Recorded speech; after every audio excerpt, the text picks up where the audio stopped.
Assalamualaikum warahmatullahi wabarakatuh. Halo Sobat Muda Mendunia, selamat datang di podcast UMY Talks. Bersama dengan saya, Aisyah Wahdania, akan menemani Sobat Muda Mendunia untuk berbincang-bincang mengenai isu terkini dan juga mengulik informasi terkait Universitas Muhammadiyah Yogyakarta, tentunya bersama dengan para pakar yang ahli di bidangnya. Nah, untuk episode perdana ini, kita akan berbincang-bincang mengenai kebijakan-kebijakan apa saja sih yang dikeluarkan dan juga diterapkan oleh UMY selama masa pandemi ini.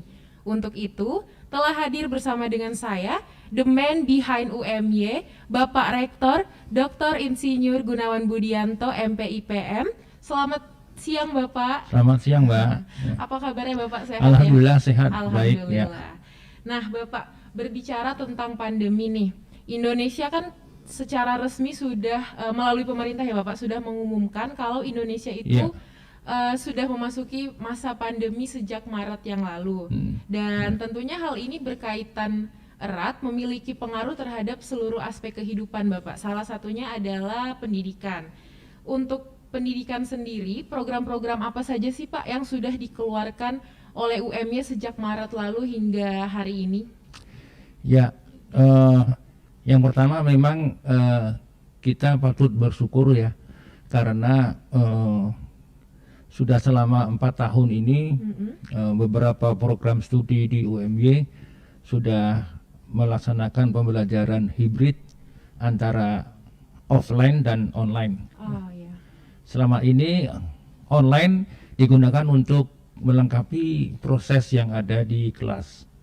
Sehingga sewaktu kita putuskan tanggal 18 Maret untuk kuliah daring, ini seperti ada percepatan ya untuk menyempurnakan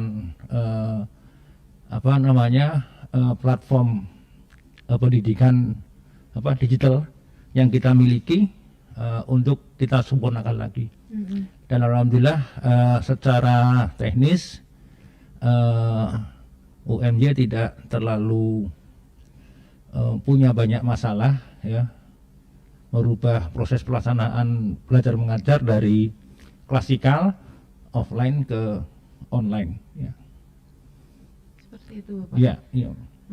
Lalu saya dengar pada pertengahan bulan Maret sejak pertama kali diumumkan adanya pandemi di Indonesia, UMY telah membentuk tim mitigasi COVID-19 Bapak, benar? Betul ya. Lalu tugasnya seperti apa Bapak? Boleh diceritakan mungkin? Terima kasih. Jadi satuan tugas mitigasi COVID-19 ini kita bentuk dengan melibatkan banyak pakar, para dokter, kemudian dosen-dosen dan juga mahasiswa. Terutama pertama adalah kita ingin melihat sejauh mana kemungkinan area kampus UMY dan sekitarnya, termasuk beberapa tempat kos yang ada di sekitar UMY itu punya potensi kerentanan menjadi area penyebaran COVID-19 itu. Seperti itu Bapak. Lalu terkait penularan COVID-19 tadi yang semakin hari semakin meningkat, bagaimana dengan kegiatan akademik di semester ganjil ini Bapak?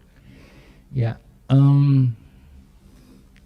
perlu saya tambahkan dulu, tim Satgas ini punya penegak disiplin. Jadi grup penegak disiplin itu kita bentuk sampai ke tingkat prodi. Tugasnya adalah memasyarakatkan gerakan 3M. 3M. Memakai masker, mencuci tangan, dan menjaga jarak. Nah, oleh karena itu mereka juga menjadi bagian dari perencanaan pelaksanaan perkuliahan semester ganjil atau semester gasal 2020-2021, terutama selama terjadi proses pembelajaran itu apa yang harus dilakukan oleh mahasiswa, apa yang harus dilakukan oleh dosen dan tendik, juga apa yang harus dilakukan oleh semua pengunjung yang masuk ke kampus kita itu. Mula percobaan pertama itu adalah pelaksanaan praktikum semester genap Praktikum. 2019-2020. Karena Maret itu dihentikan, maka praktikum kita teruskan bulan Juli 2020. Itu secara luring. Ya, karena praktikum nggak mungkin dilaksanakan dengan online. Nanti disangka main sinetron kan, gitu. Makanya kita atur laboratoriumnya, ya akhirnya hanya bisa diisi 10-15 orang, sehingga jangka waktunya menjadi lebih panjang gitu. Nah, disinilah peran penegak disiplin sangat besar untuk ikut melakukan edukasi kepada warga kampus agar supaya menetapi protokol kesehatan. Itu yang terpenting. Yang juga dilakukan banyak oleh tim Satgas itu Satgas COVID-19 UMY itu menyiapkan protokol kedatangan mahasiswa. Terutama banyak mahasiswa dari exchange dari luar negeri yang mulai berdatangan. Nah, sehingga mereka juga menyiapkan kamar-kamar isolasi, isolasi mandiri, pemeriksaan swab, ya, yang harus dijalani oleh teman-teman mahasiswa yang pulang dari luar negeri sampai selesai. Nah, sehingga di dalam proses panjang penyiapan perkuliahan semester ganjil 2020-2021 ini tim mitigasi atau Satgas COVID-19 UMY ini menjadi bagian yang tidak terpisahkan dari rencana proses akademik semester ini begitu. Berarti mereka adalah salah satu bisa dibilang agen kebahagiaan ya Bapak? Mungkin ya agen. Tapi namanya diatur itu kan tidak bahagia gitu. Jadi saya pikir ya, tapi mereka sabar ya. Mereka sabar melakukan proses pembinaan, pendampingan itu, sosialisasi itu nggak pernah bosan sampai sekarang. Luar biasa sekali Bapak. Iya, iya. Terkait perkuliahan semester ganjil ini akan dilaksanakan secara luring. Lalu kemarin pada tanggal 11 September MCCC itu memberikan seruan kepada Amal Usaha Muhammadiyah terkait pembelajaran tatap muka. Bagaimana dengan UMY Bapak? Apakah perkuliahan semester ini akan tetap berlangsung luring atau mungkin ada perubahan? Ya, jadi rencana perkuliahan semester ganjil 2020-2021 itu sudah selesai kita susun akhir bulan Juli. Kenapa harus ada luring? Kenapa harus ada offline? Karena ini dasarnya dari pencapaian kompetensi, terutama keahlian atau skill yang berasal dari uji kompetensi semester genap tahun kemarin. Ternyata daya tangkap mahasiswa itu sekitar 60% saja. Berbeda dengan dengan kelas biasa dulu sebelum ada pandemik itu bisa 80-90%. Sehingga kita memutuskan perkuliahan semester ganjil 2020-2021 itu kerangkanya tetap online. Secara kerangka online? Ya, secara general itu online. Tapi untuk pendalaman materi, kemudian pembentukan keahlian atau skill itu harus dilakukan secara offline atau luring. Terutama yang mata kuliah yang dilengkapi dengan mata praktikum yang tidak mungkin disajikan secara online.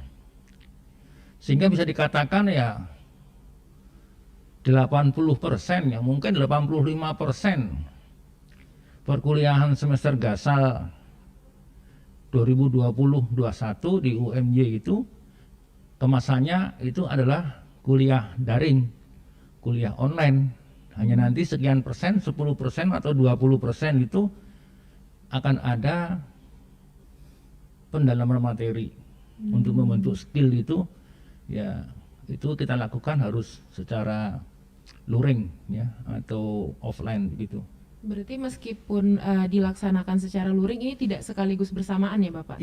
Iya kita atur pendalaman materi itu tiap angkatan berbeda waktunya. Kemudian juga kelasnya kita buat ada jeda 90 menit ya. antara satu sesi kelas dengan sesi kelas yang lain. Gitu. Ah, ya. Kalau tadi terkait seruan MCCC, lalu ini pada 12 September, satu hari setelahnya, pimpinan Pusat Muhammadiyah Ya. mengeluarkan edaran terkait perkuliahan tatap muka juga Bapak. Nah ini bagaimana pendapat Bapak atau pendapat UMY mengenai hal ini? Ya, UMY ini kan bagian dari amal usaha Muhammadiyah. Atau secara bahasa gampangnya UMY ini Milik Muhammadiyah. Persyarikatan Muhammadiyah. Makanya sudah menjadi kewajiban bagi UMY untuk bisa mengikuti garis kebijakan dari pimpinan pusat Muhammadiyah. Ya. Jadi kita tetap berpegang kepada edaran pimpinan pusat Muhammadiyah tanggal 12 September itu, bahwa kita secara garis besar kita melakukan perkuliahan online. Hanya untuk ke pendalaman tadi itu kita harus melakukan secara offline. Ya. Jadi saya pikir ini cara kita untuk tetap bisa mencapai learning outcome yang kita inginkan. Begitu, Mbak. Seperti itu.